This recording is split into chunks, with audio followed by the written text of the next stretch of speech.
Hi, I'm Kristen McClure, and today I'm talking about the 80-20 rule. In 1897, Vilfredo Pareto, an Italian economist, was studying wealth and distribution in England. During the course of his studies, he discovered that the majority of land was controlled by 20% of the population. So 20% of the population controlled 80% of the wealth. And when he was looking at his garden, he realized that 20% of the peas were producing 80% of the pea pods.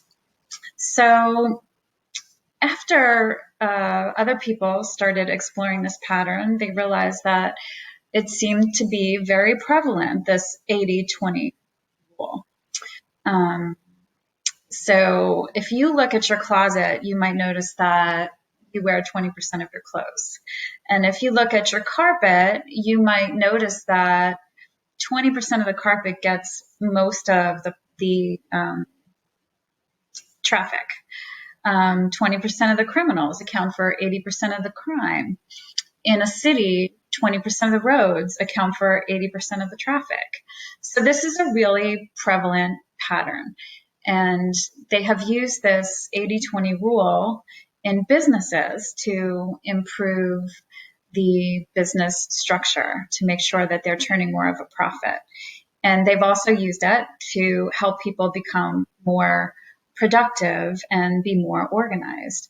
And I use it in my office to help my clients look at where they're spending their time and are they spending their time aligned with their values.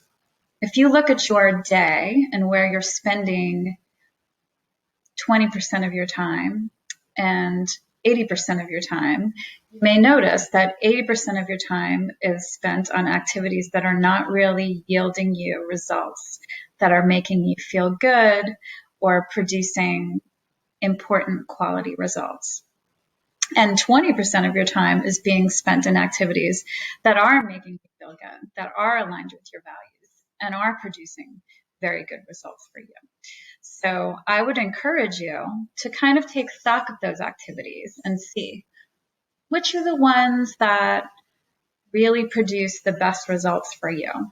I know for me, gratitude practice is one of those activities that really it doesn't take a lot of time. I do it at the end of the day, and I know that it has a really big impact on me.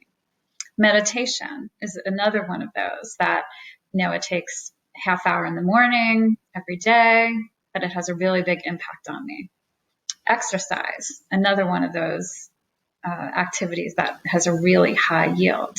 And then there's those activities that I could spend hours doing, really very wasteful, not a really good result.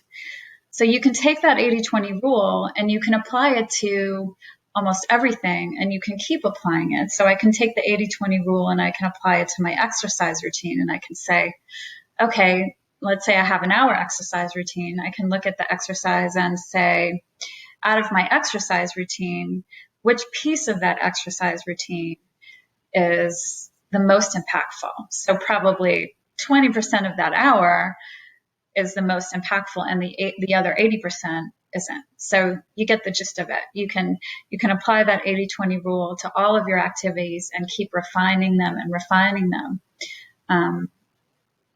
For your business, you can do the same thing. So, 20% of your customers are probably the ones that you should be focusing on. The other 80% are ones that are really, they're not yielding you a profit. They're not really the ones that are most important to your business, but businesses have a really hard time understanding that rule, getting that principle, and understanding that concept. So I'm going to put some links and some ideas for other resources for you in the bottom of this video so you can check it out. And I hope learning this idea of the 80-20 principle was interesting for you, as interesting as it was for me.